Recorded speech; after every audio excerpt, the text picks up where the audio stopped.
Donc on va passer à l'eau. Quelle lot j'ai oublié l'OC. Donc Yajirobe, que j'avais du mal à dire au début. Même maintenant j'ai du mal à le dire. Mais voilà, ce personnage-là, je l'ai pas en tout cas en figurine. C'est pour ça que je l'ai prise. Par rapport à cet Ichiban Koji, ce personnage-là, les gens convoitaient, mais sans plus, voilà. Mais moi, comme je n'avais pas de figurine de Yajirobe, bah, je l'ai pris, voilà. Donc l'OC, Master Race, comme d'habitude, on a Yajirobe qui est là, Dragon Ball licence. Ce côté-là, pareil, Yajirobe. Là aussi, on va un peu plus clair, comme d'habitude. Voilà, ici, on a le visage de Yajirobe qui est vraiment accurate par rapport à l'anime et le manga aussi. Allez, on va l'ouvrir. Je ne vais pas chipoter trop longtemps au niveau de la boîte, on s'en fout un peu. Ce qui compte, c'est ce qu'il y a à l'intérieur.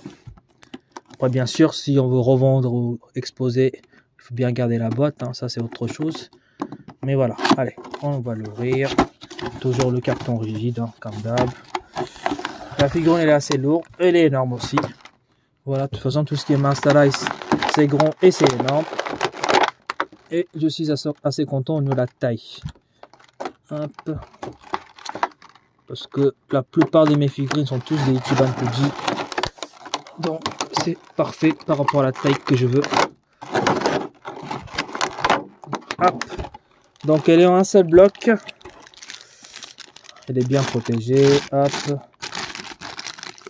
Et elle claque tout simplement. Je pense pas qu'on a besoin de socle. On va regarder de plus près. Elle est magnifique, rien à dire. Le visage nickel, visage un peu sérieux de Yajirobe, hein. Les cheveux, franchement, rien à dire. On n'a pas de l'effet banane. On dirait les cheveux de Super Guerrier 3 en fait quand Goku transforme. Bon, elle est un peu moins longue, mais voilà quoi, on dirait c'est ça. Mais franchement, c'est très très bien fait. Le visage nickel, rien à dire pour ma part. Au niveau de la couleur de la peau, il y a quelques dégradés, mais pas trop, mais ça passe franchement pour cette figurine-là. Par contre, au niveau des vêtements, on a pas mal de dégradés. Vous voyez, ce côté-là, on a un petit marron clair. Celui ici, c'est beaucoup plus foncé. La ceinture, tout en noir comme ça, elle est nickel. En plus, il y a des petites pliures très sympas. L'épée, elle est nickel aussi. Elle passe au-dessus de la ceinture, donc c'est vraiment très très bien fait. Donc on voit bien qu'elle est accrochée à la ceinture. On a une espèce d'effet un peu doré usé. Ici aussi au niveau des poignets et tout. Donc très très bien fait. Les pieds, nickel, regardez. Je vous montre les pieds. Avec l'espèce de tongle qu'il le met. Nickel aussi. L'espèce de ruban qu'il a là tout en noir, pareil. À l'arrière, donc on a un petit peu dégradé, des petites pliures, voilà, sans plus. Mais franchement, simple et efficace pour cette figurine-là. À part ça, il n'y a rien à dire. Donc si vous n'avez pas de figurine de Yajirobe, je vous conseille vraiment cette figurine-là. Et elle tient sans problème debout. Donc pas besoin de socle. Voilà, pour celui-ci, ça va aller très très vite. Donc comme d'habitude, hein, je vais le mesurer. Je vais vous exposer en 360 degrés. Après, je vais vous montrer comment j'ai exposé. Voilà. Voilà, on a ici Yajirobe, on va mesurer.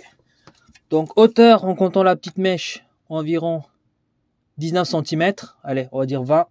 Et puis largeur, environ 9 cm. Le profondeur, il faut compter l'épée, c'est ça qu'il faut mesurer.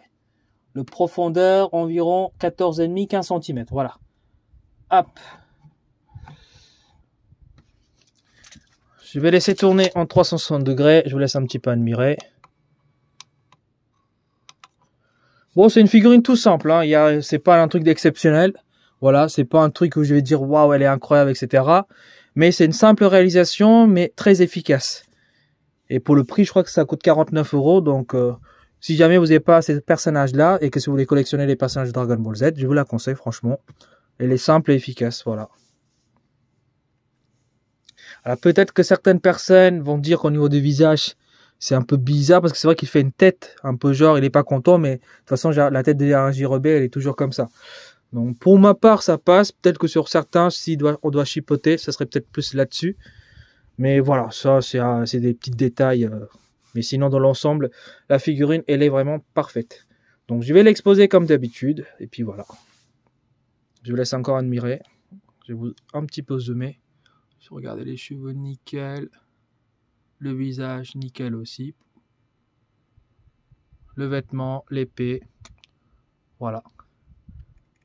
Une très jolie figurine de Yajirobe.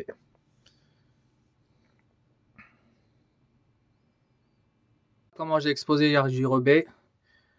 Donc ici, on va mettre le Piccolo Daimao Last One sur son trône là. Comme ça sera parfait. Je sais pas ce que vous en pensez, vous me direz dans les commentaires. Voilà, donc sur ce, je vous laisse et puis à une prochaine unboxing. Allez, salut!